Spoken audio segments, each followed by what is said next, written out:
my comments overlay is not working, so I must do this the old-fashioned way. Oh.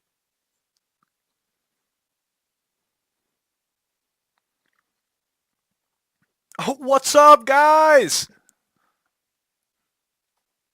Ronnie back, and I know it's been a long time since I posted a video, but I couldn't wait on a video of this thing because it's just too damn good to not show off. I mean, what word would I use to describe this airplane? You know what? I just realized I have a dope ass set of rims on this. Just realized that. Oh my goodness. Anyway, uh, the word I'd use to describe this particular add-on airplane, Hot Start TBM 900, perfection. I mean, actually, I can't use the word perfection. I did find. I think it might not be an issue with the airplane. It might be an issue with my navigation update. So I removed the update and the issue went away. So I have to narrow it down to, was it my Navigraph update or is it a bug in the airplane with the new navigation? That's actually kind of a complicated situation there. I've only flown this airplane 4 times. This will be like the fourth or fifth takeoff in it.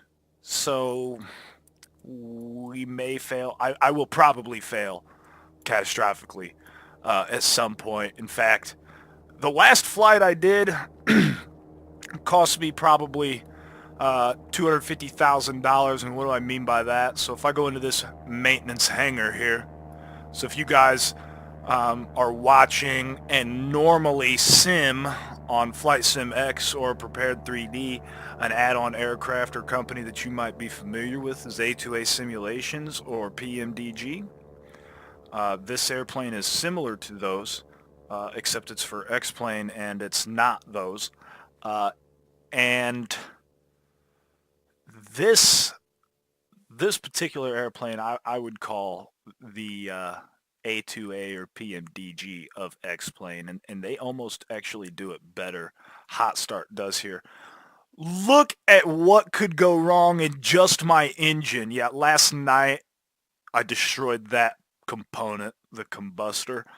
$145,000 to replace it. It logs it all up here. Now you might be wondering why that says 0. If I magically poof into the airplane here and I turn over here and I look at this hours, I've only got 17.1 hours on this airplane. Excuse me. I have since um, given myself a new airframe, which resets that time, not to 0, but it resets that timer. Um, so it's basically like a new airplane. Now, I did say not 2 seconds ago that it doesn't reset it to 0. So you might be wondering, well, what the hell does it reset if it doesn't reset it to 0? This airplane is so highly simulated. They even model delivery to the location that you started the flight in. So if it's your first time flying or you create a new airframe in sim, Hot Start models the testing both done at the factory and the approximate flight time to get to wherever it is you started the flight. So your timer is never going to be 0. In fact, it's usually a random number. From this location, I was getting anywhere from 15 to 25 hours start time on that timer. I had to search why I couldn't make that timer 0, and I found that out because this probably won't be the last time I destroy something in this airplane. So something's probably going to go bad on this flight. I somehow destroyed the avionics on the last flight too. So on top of flooding the engine and having to buy a $145,000 part, I also had to replace everything except for this bottom row in the avionics. And I'm not sure why still to this day. I don't know why. But I did. $250,000 later, we got back from Chicago. Landing gear's the same way. I mean, every component, every major component that you could think of, really, Electrical, same way. Anything you could think of. We just saw the avionics. So the lights are really cool in this airplane. They're actually LED, and each individual LED in that nav light cluster there is modeled in sim. So that picture on the right there with the red blob, that's actually quite deceiving because each individual LED in that is modeled if you get close to it. And it's really, really cool to see the level of detail in this thing. I mean, perfection almost describes it. This is the airplane, as the title says, that sort of brought me into X-Planes. So shout out to a great buddy of mine. What up, Kyle? He put in a lot of time actually researching this stuff for me, just because I was busy doing other things and such. He showed me this amongst other things that I was worried about when, maybe thinking about a switch to X-Plane 11 from, say, Prepared 3D or FSX. This airplane, once he showed me this airplane, that was my deciding factor. I said, I've got to install my copy of X-Plane. I've got to buy this airplane. I have to fly it for myself. Let's power it up, shall we? I mean, why not? See how this thing starts? First of all, I need to go into the payload. Let's see, there's nobody in the airplane. Let me just double check the fuel load right now. I'm just going to add some fuel to that right tank. Just balance this out a little bit more. 5 gallons, it ain't nothing. I'm going to remove these static ties and remove before flight things. We're going to leave the chocks on, and we're going to connect the GPU there, so we're going to hear that running. It's going to be quite loud. In order to hear the badassery that's underneath the hood of this, I mean, there's no other way to put it. That thing in front of us right now, that turbine engine is badass. There's no other way to put it. So in order to hear the sounds of that a little better, I'm actually going to leave the door open for startup. Not something you'd normally do, but we're going to listen to the sounds. And I also want to listen to that generator for a moment. Just have a listen. So first thing I need to do, crash bar up. All right, the airplane is going to start to come on here. These 2 displays are going to come alive. I'm going to be listening for a couple checks here before I start to turn other things on. Things are going to ding at me. I'm going to have to mute them before I start turning more stuff on here, so bear with me. We've actually got to let it align. There is no, as far as I'm concerned, again, I haven't really had much time. This is more of like a first impressions video sort of thing, just kind of live for fun. No real itinerary or anything like that. Morning, okay. Fantastic. I don't know if I'll get the TAWS check. I believe that comes after these all align. Wait for TAWS here. TAWS, are you with me? Standing by. TAWS system test, okay. There she is. Thank you, TAWS. Thank you. Generator on main. Alright, so we're going to go up into the battery mode here for just a second and mute that nonsense. I'm not too worried about these CAS messages yet. I will be more worried about the CAS messages once we get the engine going. Let's let these other displays come on battery power here. Boom. Alright, listen to that generator real closely. I'm going to move this switch up. It's going to go to generator power, and listen to what happens to that.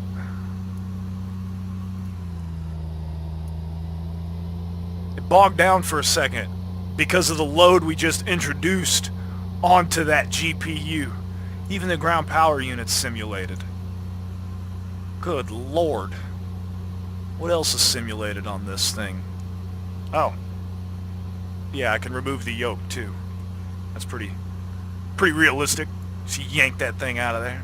That's alright. That makes for nice simulation.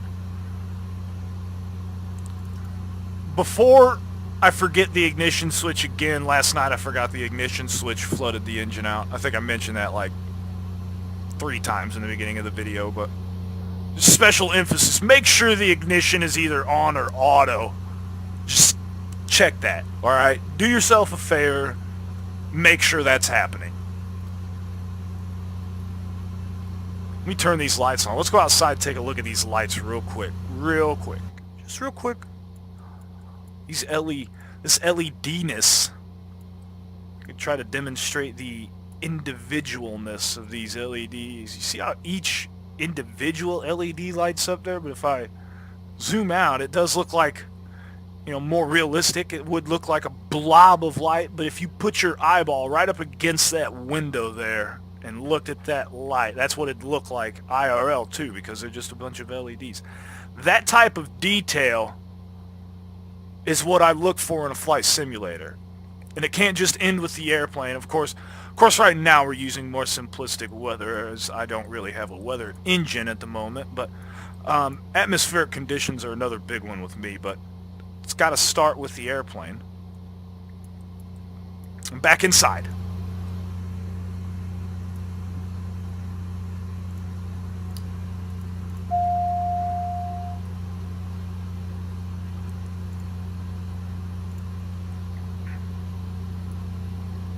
Left tank has 1 extra gallon in it, so we're gonna go with the left tank there. Make sure our throttle's in the cutoff position. It is. We're gonna leave that stuff off for now. We will turn it on right after engine start. Push the brakes, engage the parking brake. Even though we have the wheel chucks on, it's just an added safety measure for when we fire this bad beast up. So,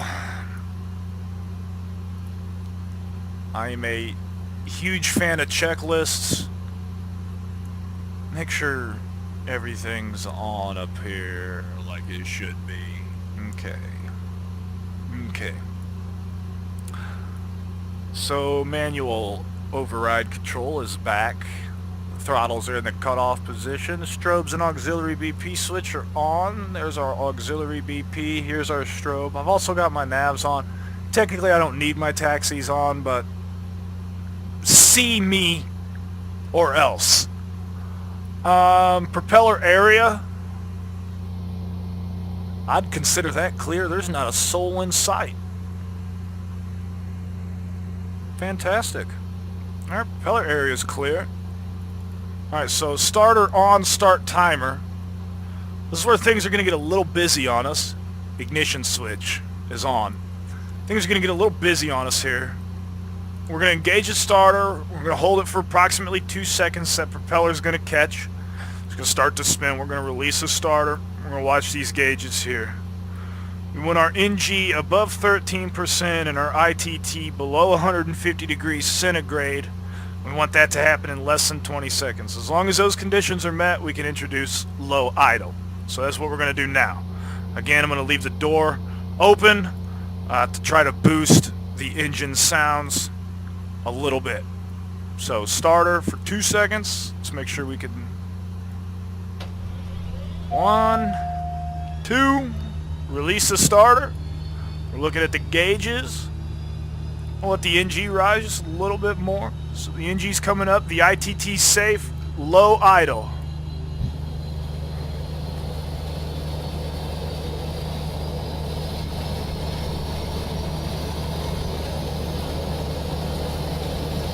Looking for a hot starter or hung start on the gauges here, and everything seems normal.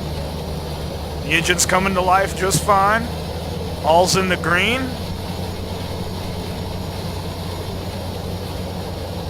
Low idle's good.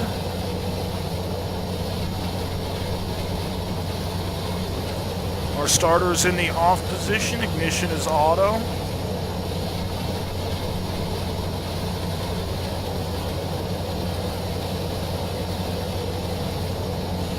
Alright, now I'm going to shut the door here.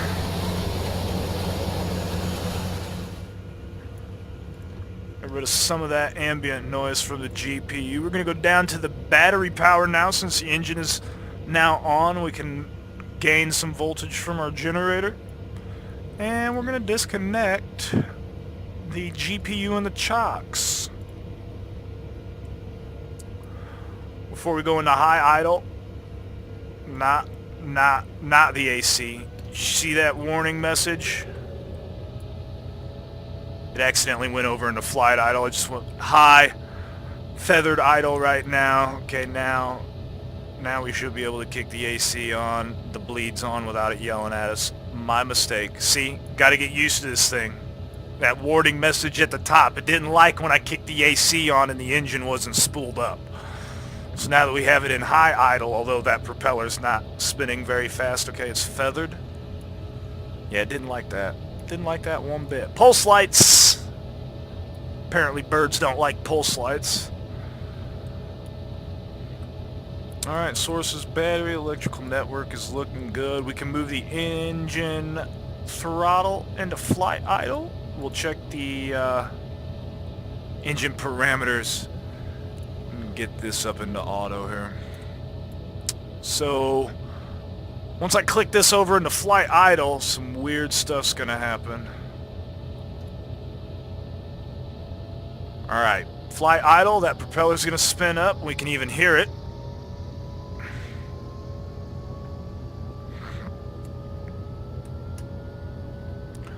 I'm just looking for stabilization within the instruments there. Make sure they all continue to read green in this flight idle mode.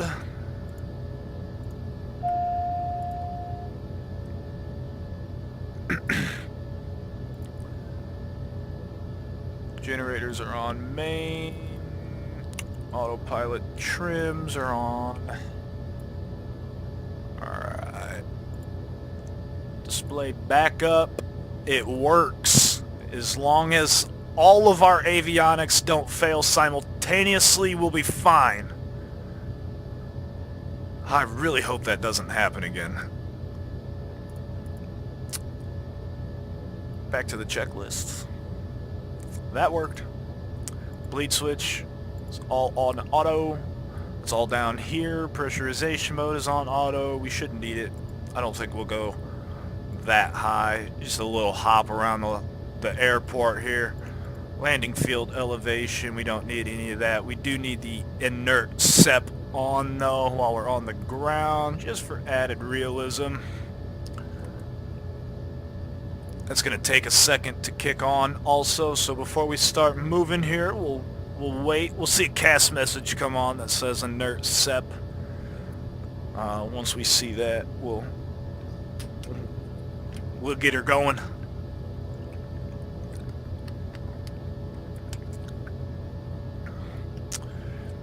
Again, it takes a second. There it is. There it is. Taxi lights are on. Check the brakes, nose wheel steering. CAS messages are good.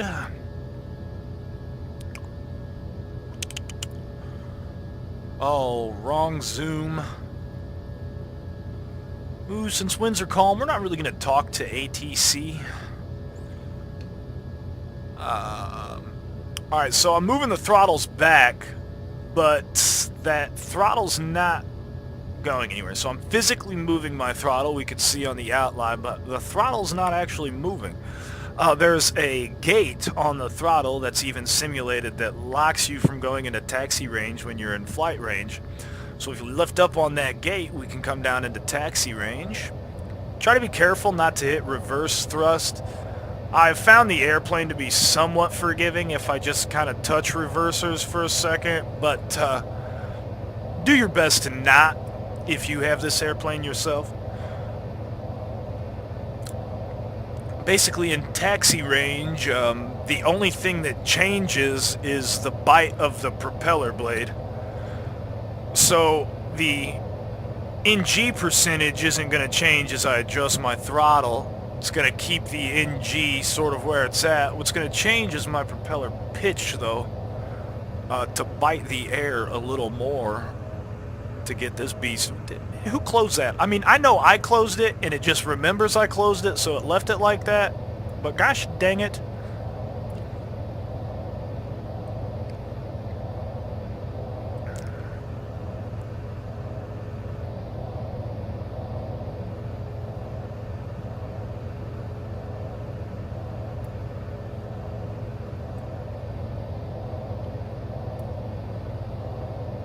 A little more power, maybe.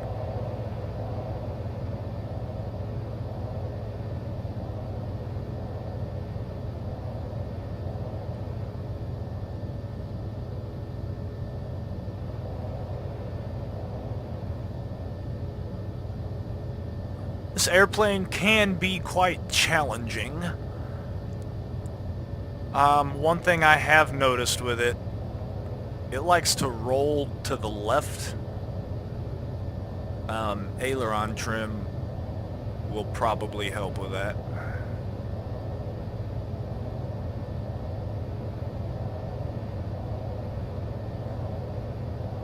Once the airplane gets going, you really need to slow it down with the brakes.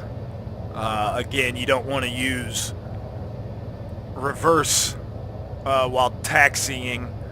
That's not really a good means of taxiing, so it's better if you can avoid the reverse thrust. Just kind of use your brakes a little bit.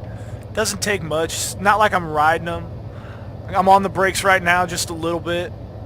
I'm about 10 knots ground speed again, so I'm going to let off the brakes. Let the airplane do its thing. Taxi out to the end of the runway. Once we get to the runway, that's when you should really start to get nervous, and that's when things could really... I really hope you wore your boots, because that's when it can get deep.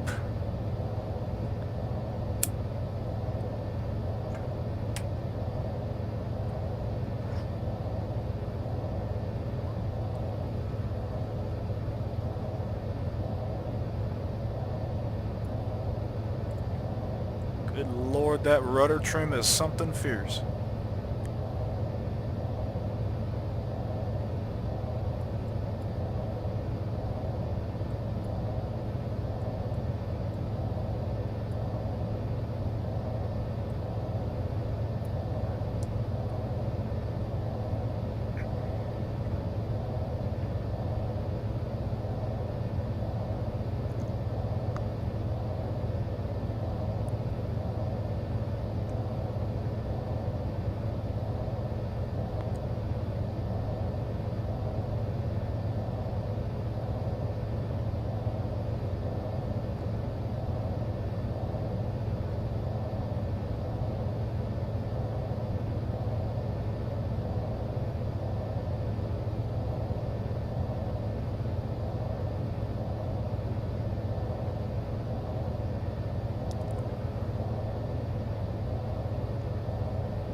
This is where things will start to get real interesting real fast.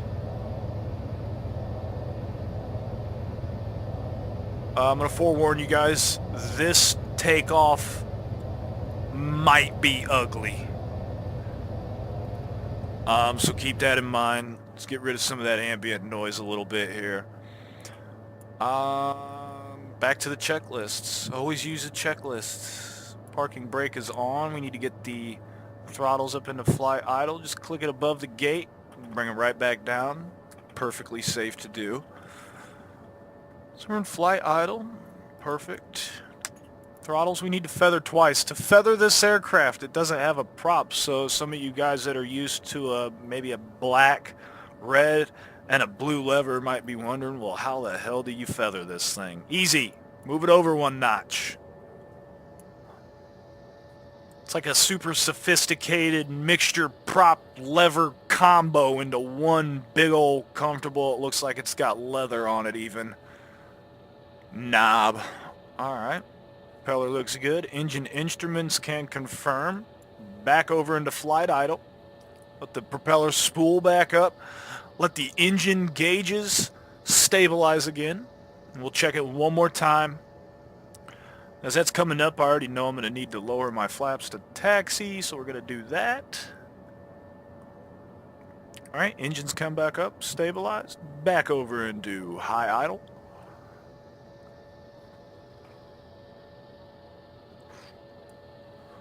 That prop effect is also just beautiful. The way that thing works and stuff. I wonder if we can see the propeller spin in the shadow there. Let's test it. Flight idle. No, just when it speeds up, the shadow kind of just disappears, huh? Well, that was anticlimactic. I do know if you're outside the airplane and watch the propeller, it does actually move like that. Volumetric prop, whatever they call it. Whatever they call it.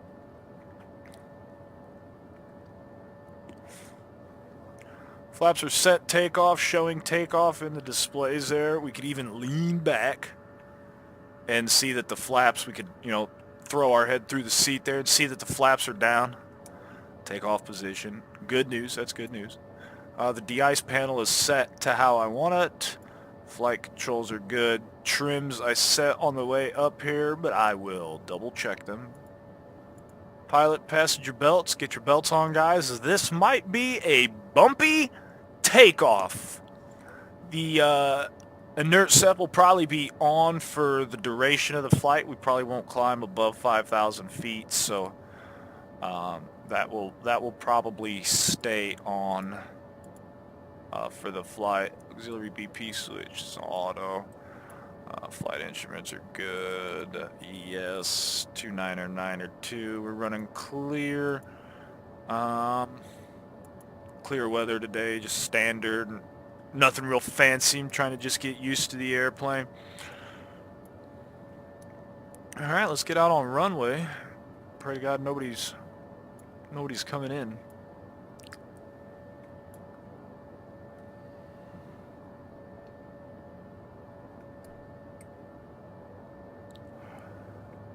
Put it into taxi range to get out here. Otherwise, it really likes to accelerate on me, and I've got to really work that brake pedal.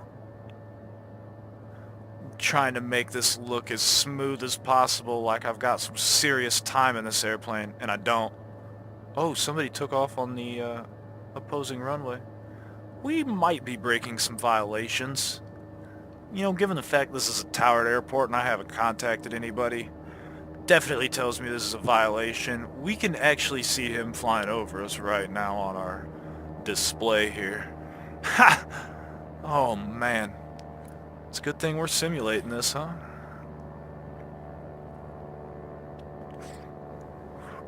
Takeoff procedure, somebody that's new in this airplane might be quite complicated, but I might be able to simplify it a little bit for you. Basically what we want to do is raise this prop, smoothly increase your throttle until that prop RPM catches at 2,000 RPMs in the green.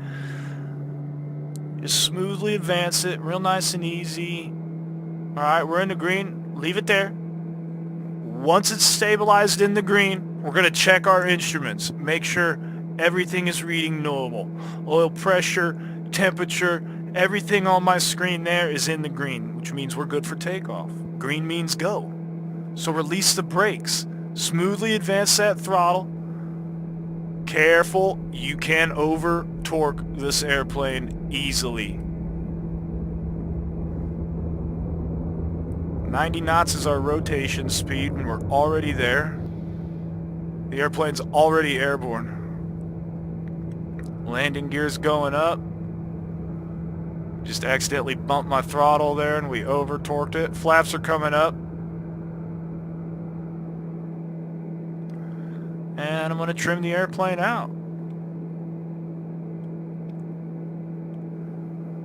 Again, she really likes to roll to the left.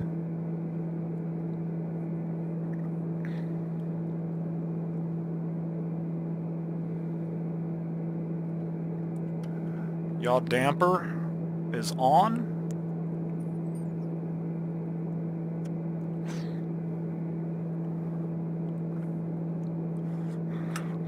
And away we go.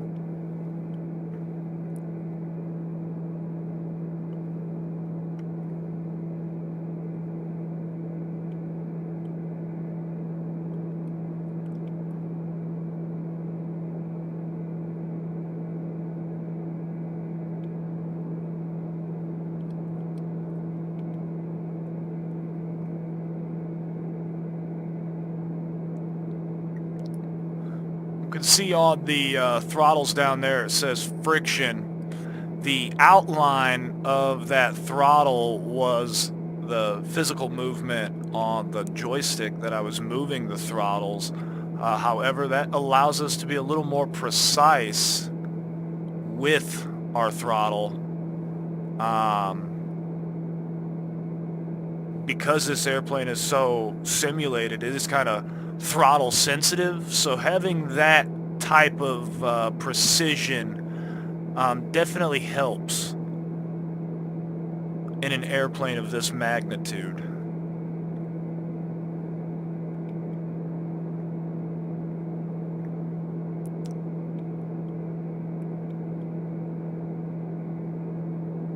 We're actually probably still too much torque. I'm actually going to lower it just a little bit more. Trim this beast. Trim it to the right, to the left.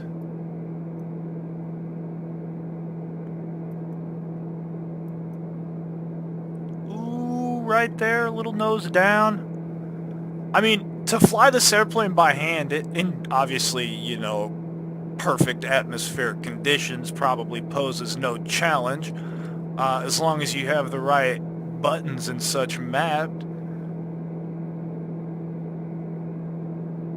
It should be no problem. When I did first load up this airplane, there are a couple key functions that I realized I just absolutely needed to have mapped. One of those functions is the throttle friction toggle. Necessity in this airplane, unless you've got an extremely accurate joystick with a lot of travel, you're probably going to need that friction lock feature. Having the yaw damper also helped in controlling this airplane when it came to flying it, not having to let go of the joystick and being able to just click the button on my joystick to engage that was really nice. I don't think the average person is just gonna load up a $5 million airplane, just go flying around. Usually they're gonna have somewhere to go, but you know what? Today we're just loading up our $5 million airplane. I just thought I'd take you guys for a spin around the block real quick, talk about it. Might be seeing some more videos with me and X-Plane, so maybe keep an eye out. Might see some videos in this bad boy. We might actually go places with it. We'll see.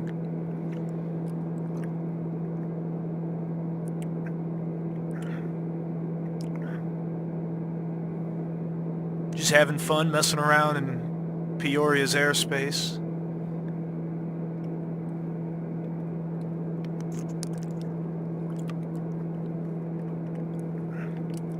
Let's fly on over to my local airport. Ooh, right behind us. We need to make a 180-degree turn. Let's have fun with this bank, shall we? Let's tight bank it. We'll go tight bank. Pull back hard. Keep that nose up.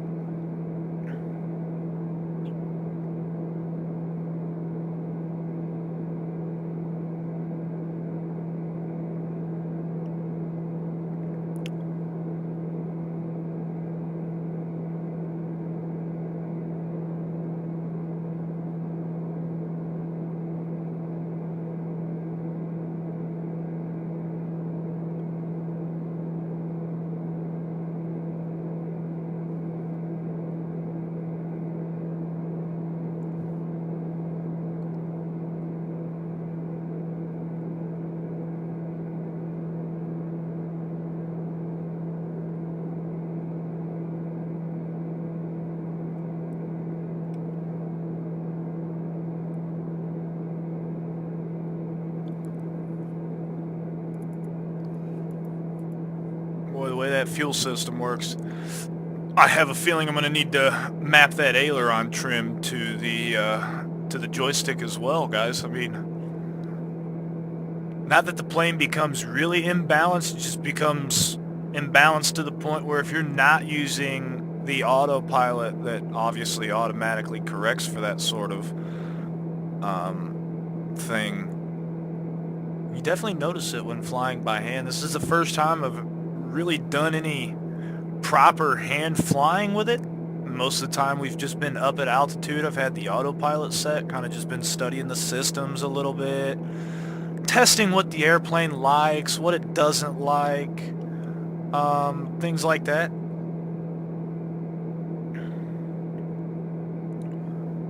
I'm going to make a tight left-hand bank here, right over Pekin. We'll have a good look at it.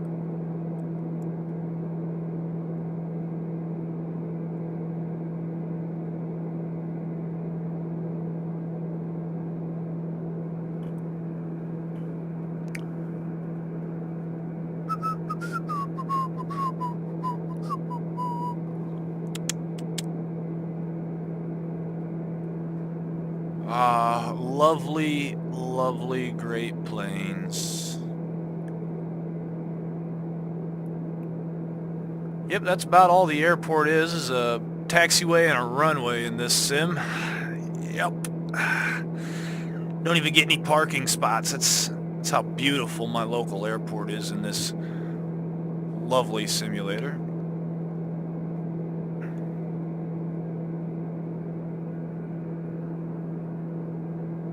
Yeah, there's really nothing around here, huh? Let's go see what Mount Holly has to offer. We are getting low. About 1,000 feet AGL right now. Just having some fun, huh? Let's just have some fun. We're not hurting the airplane. We're operating it within its limitations. Not the only FAA rules we broke were not contacting air traffic control to take off. Look at that train. Yeah, we do have plenty of those around here. So many times I've gotten caught by a train.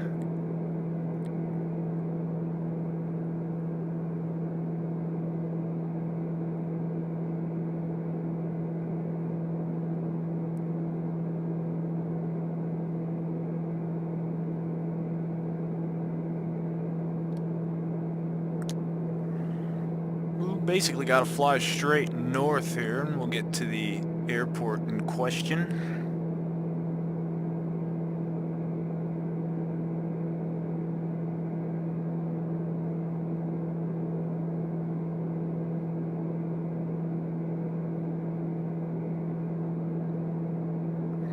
We're going to do it with a little climb attitude though.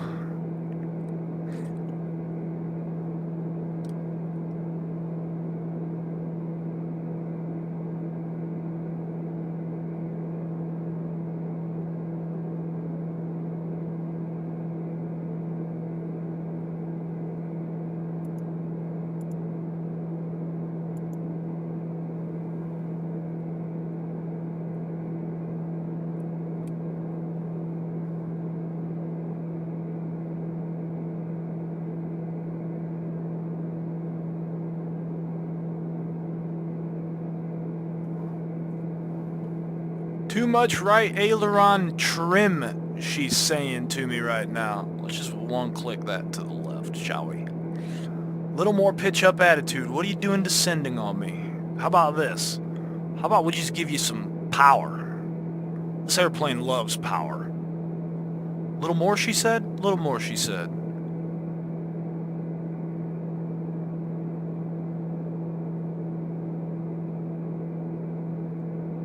Oh yeah. Add that torque. We're going to be violating some airspace. Just another rule we're going to break on this flight today. In our having fun in a super highly simulated aircraft. Honestly, surprised I haven't broke anything yet, guys.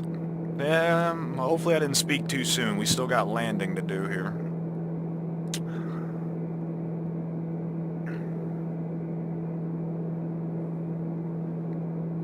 let's bring them powers back again. That power lever back. Boom shakalaka. Nose down again. This time we'll try to hold altitude. Zoom in just a little bit, get a better look at that, huh?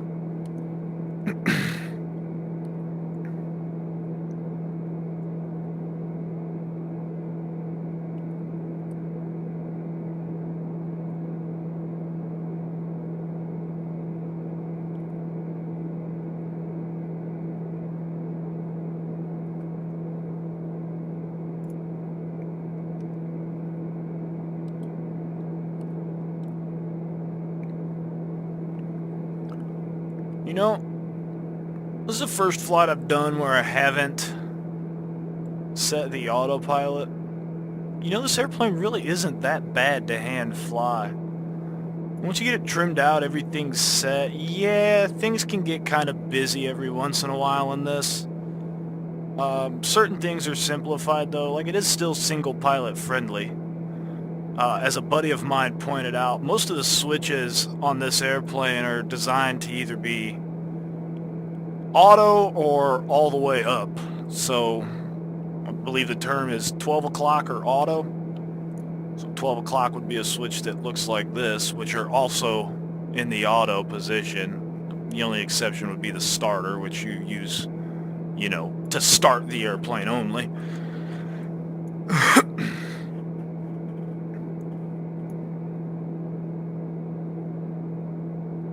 Let's see, there's the PAPI lights for the runway.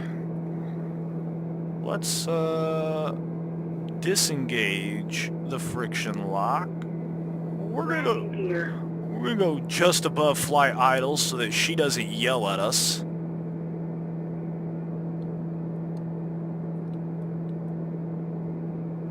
We'll make a straight-in approach here to 3 Mike Yankee and shut the airplane down. And I'll probably end the stream at that point. Get everything shut down. There's a couple more things to show you guys with this airplane and its level of simulation. I'll be able to show you once we get on the ground here and things calmed. Things a little more calm. Just overshot the runway. Landing gear. It's going down. It's going down. Chill. Chill. They're going down.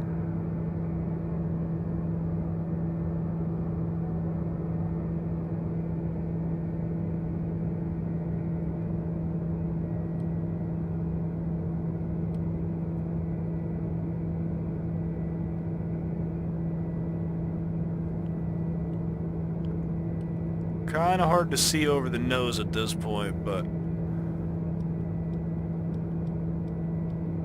lower them flaps and boom.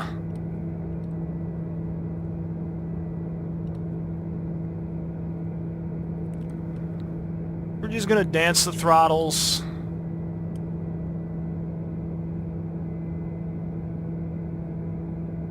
Dance the trim. We're just gonna kind of dance her down. I am climbing. Really got to point the nose down when you're landing this thing.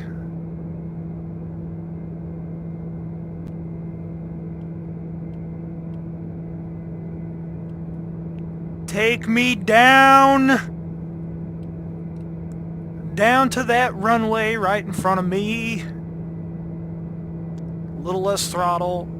I forgot I'm dealing with like 900 shaft horsepower right now.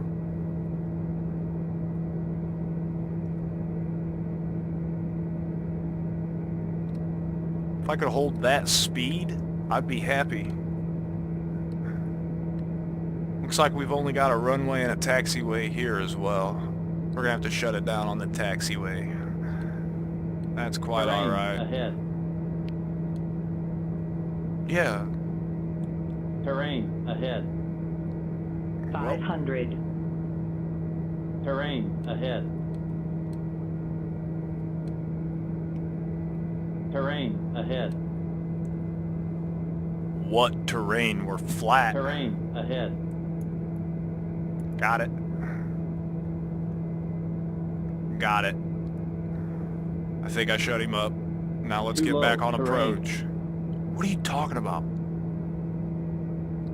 I don't think Terrain, the sim ahead. recognizes this airport. Terrain ahead.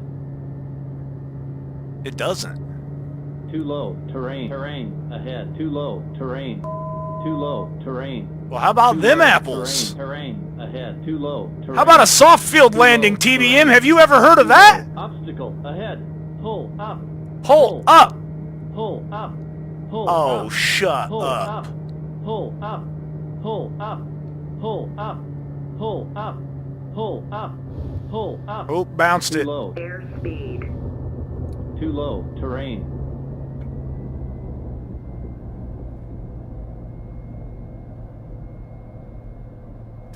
Oh, I'm not sure why the thrust reversers make things act like that. But it does. Too low. Terrain. Really? Really? I found the first non-existent airport, guys. Thanks for coming to the Bermuda Triangle with me. We're not at all in the Bermuda Triangle. We're in the heart of the United States. Gee, Manitly.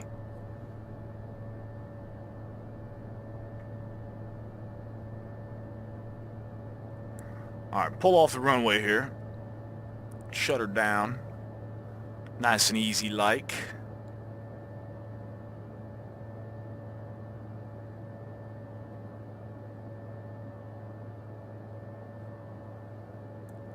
I hope it doesn't yell at me when I start to take off like that tomorrow. Ooh. Talk about getting me fired up. Sorry about the displays yelling at us. I wasn't aware that this airport didn't exist. It's a very real airport. It actually does exist. 3 Mike Yankee, look it up.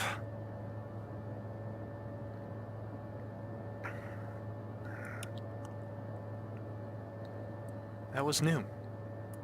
That was new. I'm going to engage the parking brake here for a moment. We need to flight idle this airplane after we've landed for at least 2 minutes before we shut down. So I engage the parking brake to hold us while we're in flight idle. I'm just going to shut it down right here since there's no real parking spot. I don't really want to put this $5 million airplane in the grass. That wouldn't make any sense, would it? Ooh, start yelling at me.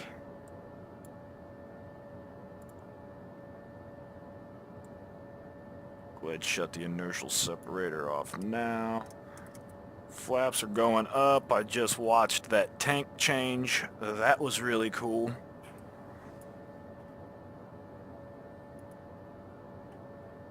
I absolutely love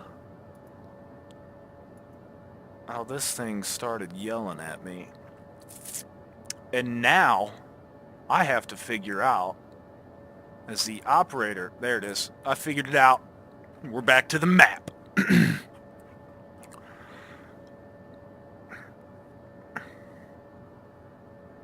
Alright, just a little longer. Ooh, before you shut the trims off, make sure you retrim the airplane. I'm going to trim it for my next takeoff. So we'll get those over there like that.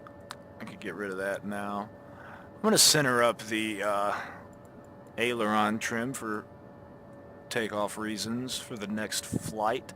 This airplane does save the state I'm about to leave it in. So every switch position, anything programmed into the GPS is going to be there when I come back to the airplane. So it's living, breathing, and very, very, very persistent. Very persistent. So persistent, in fact, I have live information such as engine temperatures. So as we're running in flight idle right now, I can actually see how hot the oil from the red box is. I don't know what a red box is, but I know how hot its oil is. I can see bearing temperatures, turbine temperatures, combustor temperatures, mid-frame. It doesn't stop there either. I can do the same thing with the electrical systems. Well, the battery. And then if I go even farther, we've got pressurization, cabin temperatures, which do change. So if I move this knob to cold, we'll actually watch this cabin temperature. I mean, it's dropping right now as I'm speaking. If I raise it back up, it's going to delay for a second. Air's got to get warm again. It's going to hesitate, and then it'll warm back up. How cool is that? I mean, not that I can feel that temperature, but it's a level of simulation, immersion factor, and I absolutely love that. Absolutely love it. Get rid of the batteries. We don't need that anymore, do we? There are some tutorials that come with this airplane that will get you going. They are fantastic tutorials, voiced, high quality video. Excuse me, high quality audio. It's not a video. It's all done in sim. It's really cool. Of course, debug. Quick access to our headset. Take those off so we can hear the shutdown. Alright, as mentioned before, the checklists. Go to the checklists. We've already climbed and cruised and descended and landed.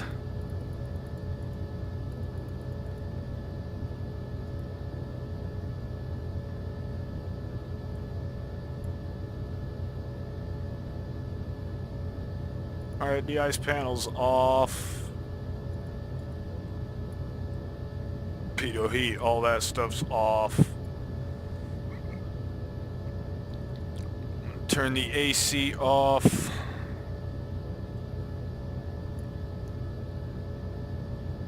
Bleed switch we don't need anymore. Pulse light, let me mute that. Taxi light can go off.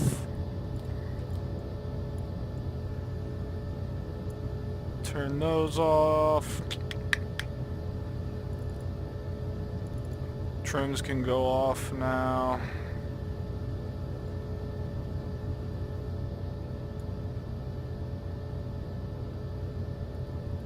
Radar transponder. Again, if I don't do all of this now, it's going to remember it when I get back into the airplane, and it's just going to mess me all kinds of up. So parking brake is on, bleed switch is off, AC's off. We've been at flight idle for 2 minutes, so the taxi light can come off, the autopilot trims are off. Just to reconfirm, taxi lights are off. Technically, I think our navs are supposed to be on still, but...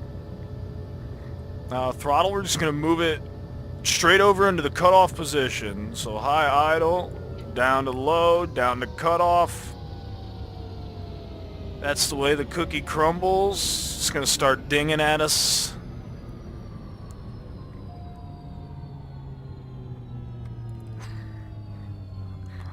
Just going to have to click this a couple times to mute it.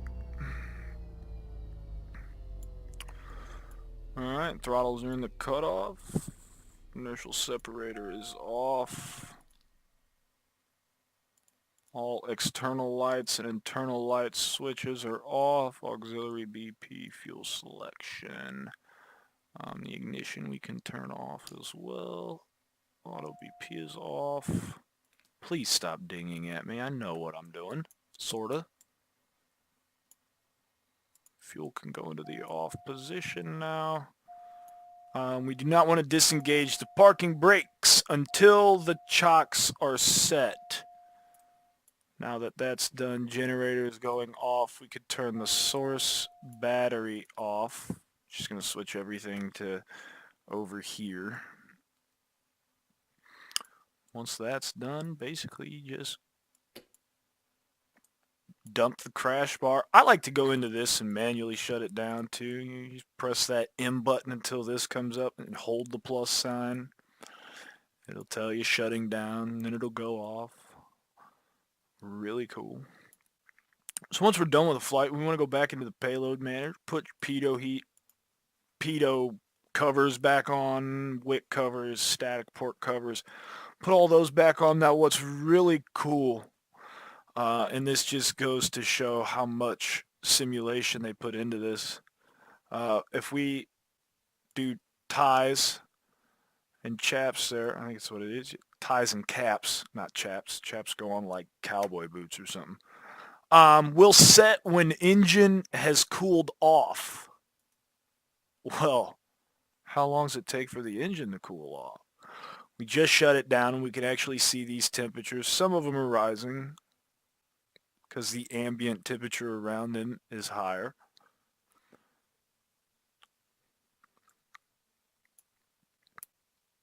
Most of them are dropping. I don't know why my turbine temperature is climbing. Probably because everything else is hot. That's hot.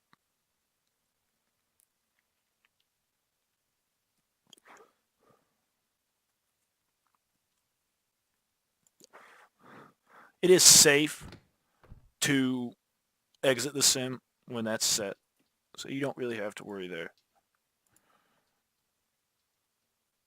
We used, I had about 90 gallons in each tank.